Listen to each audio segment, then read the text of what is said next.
بسم اللہ الرحمن الرحیم۔ مجھے حکم ازاں ہے لا الہ الا اللہ۔ ہندوستانی مسلمان صدیوں سے مختلف آبادیوں میں، ملی جلی آبادیوں میں اذان دیتا چلا آ رہا ہے، نغمہ توحید کی صدا لگاتا چلا آ رہا ہے۔ فجر کے سہانے وقت میں یہ سنہری صدائیں بلند ہوتی ہیں، اللہ اکبر اللہ اکبر، اللہ کی کبریائی بیان کی جاتی ہے، اور پورا ملک بڑی خوش دلی کے ساتھ، بڑے ہی سکون کے ساتھ سنتا آ رہا ہے، اور اکثریت جو ہے اس سے مطمئن ہے۔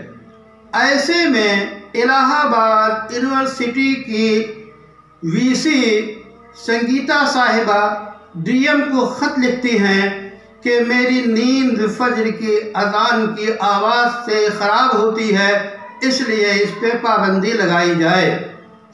سوال یہ اٹھتا ہے کہ وہ پڑھی لکھی خاتون ہیں، میں انہیں دعوت دیتا ہوں کہ وہ اذان کے الفاظ کو، اس کے کلمات کو غور سے سنیں، سمجھیں، اور اس سے جو دھن پیدا ہوتی ہے اس کے لطف کو محسوس کریں۔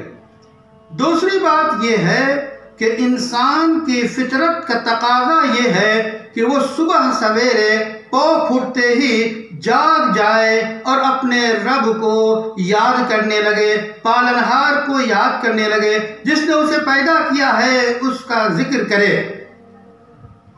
بیمار ہی لوگ ایسے ہوتے ہیں جو ایسے وقت میں سوتے ہیں، صحت کے لیے خراب ہے سونا ایسے وقت میں۔ اس لیے یہ سوال کرنا کہ نیند میں فرق پڑتا ہے، ایک بیمار ہی یہ سوال اٹھا سکتا ہے۔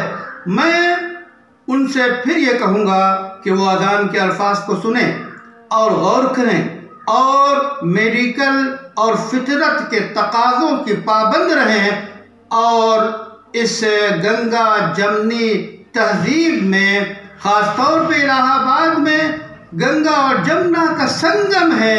یہ سنگم بتاتا ہے کہ سارے انسان مختلف مذہب کے ماننے والے سنگم کی طرح جس طرح پانی مل کر بہتے ہیں اور اپنا رنگ، اپنی بو اور اپنا مزہ بھی نہیں کھوتے ہیں، ایک رنگ کا پانی دوسرے رنگ کا پانی آپس میں مل کے چل رہے ہیں۔ یہ پیغام سنگم دیتا ہے کہ ہندوستان کی ساری تہذیبوں میں آپس میں یہ ایک سنگم کی طرح ہیں، مل کر انسانی تقاضوں کے مطابق زندگی گزارنا ضروری ہے۔